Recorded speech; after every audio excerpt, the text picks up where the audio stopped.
Good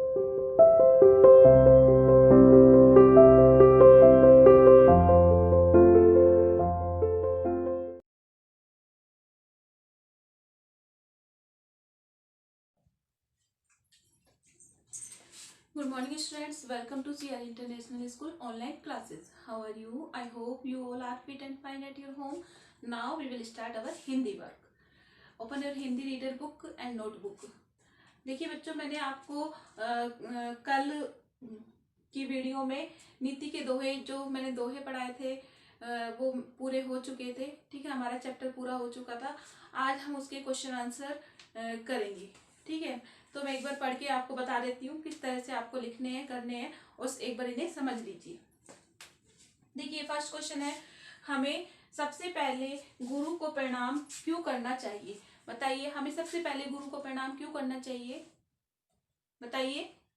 क्योंकि देखो, गुरु ही वो माध्यम होता है जो हमें भगवान से मिलाता है। ठीक है, अगर गुरु नहीं होंगे तो फिर हम परमात्मा को कैसे जान पाएंगे? नहीं जान पाएंगे ना। मैंने आपको जब ये दोहा पढ़ाया था तब भी मैंने आपको बताया कि अगर माँ शिक्षा नहीं देगी, अगर टीचर शिक्षा नहीं देंगे तो हम कभी भी अपने लक्ष्य को पूरा नहीं कर पाएंगे। इसी प्रकार जो गुरु का स्थान सबसे बड़ा होता है, ठीक है, भगवान से भी बड़ा होता है, तो गुरु को इसलिए सबसे पहले प्रणाम करना चाहिए, क्योंकि गुरु ही वो माध्यम होता है जो भगवान से हमें मिलाते हैं। नेक्स्ट क्वेश्चन है, हमें कैसी वाणी बोलनी चाहिए? बताइए, हमें किस तरह की वाणी बोलनी चाहिए?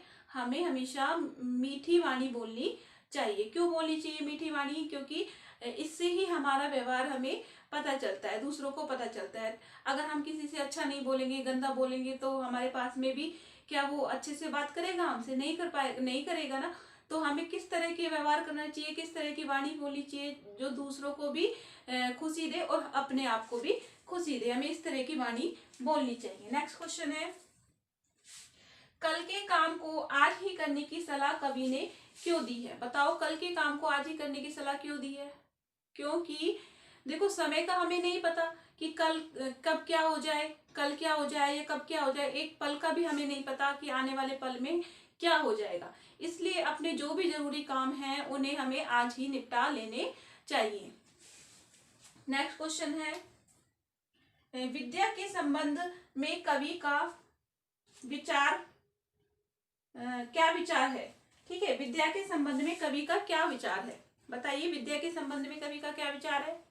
देखिए, कोई भी काम हो, विद्या नहीं, कोई भी काम हो, ठीक है, कोई भी काम हो, उसे हम बिना मेहनत के हम नहीं कर सकते। मतलब कि पा नहीं सकते, किसी भी चीज को हम बिना मेहनत के नहीं पा सकते। चाहे वो खाना हो, चाहे वो सोना हो, चाहे वो हवा हो, चाहे वो विद्या हो, कोई भी ऐसा काम नहीं है जिसे हम बिना मेहनत के पा सकते हैं। ठीक है, उसके लिए हमें क्या करनी पड़ेगी? मेहनत करनी पड़ेगी, तभी हम उसे प्राप्त कर सकते हैं। जैसे विद्या है, विद्या प्राप्त करने के लिए हमें मेहनत करनी पड़ती है ना। किस प्रकार करनी पड़ती है? हम स्कूल जाते हैं, सुबह जल्दी उठते हैं, ठीक है, हम अपना जो भी जरूरी काम होता है उसको निपटा करके स्कूल जाएंगे। उसके बाद में हम वहां पर मेहनत करते हैं, घर पर भी आकर के मेहनत करते हैं, तब जाकर के हमें कुछ सीखने को मिलता है। तो इसलिए विद्या के संबंध में कवि ने कहा है कि बिना परिश्रम के, बिना मेहनत के हम कोई भी काम को नहीं कर सकते, अपने लक्ष्य की पूरा नहीं कर सकते।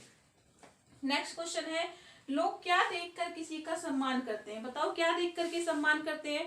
लोग शकल देख करके टीका करते हैं। ये वाली कहावत सुनी है कि शकल देख करके टीका करते हैं। तो लोग दूसरे की परिस्थिति को जान लेते हैं, उसके बाद में उनके साथ में वैसा ही व्यवहार करते हैं। उसकी समय को, उसकी दशा को देख करके कि वो किस तरीके का है, गरीब है, अमीर है, या फिर उसके पास में हमारे लिए कुछ है या नहीं है, इस तरह का सब कुछ देख करके वो क्या करते हैं? लोग व्यवहार करते हैं। ठीक है, जो अमीर होते हैं, जो पैसे वाले होते हैं, जो ऊंचे पद पे होते हैं, ऊंचे कुल में होते हैं, उनका लोग ज्यादा सम्मान करते हैं। क्यों करते हैं? क्योंकि वो ऊंचे हैं। ठीक है, और जो गरीब होते हैं उनको कोई नहीं देखना पसंद करता। उनका कौन होता है? भगवान होता है। उनको कोई अच्छा व्यवहार करे ना करे, लेकिन उनके साथ में हमेशा भगवान होते हैं। भगवान हमेशा उनकी सहायता करते हैं। तो ऐसे लोगों को कभी भी नजरअंदाज नहीं करना चाहिए। तो बेटा, मैं आशा करती हूँ आज आपको ये सब कुछ समझ में आए होंगे। अब आपको ये अपनी फेयर नोटबुक में लिखने हैं और याद भी करने हैं आपको। ठीक है, तो आज के लिए बस आज इतना ही। Okay, bye bye.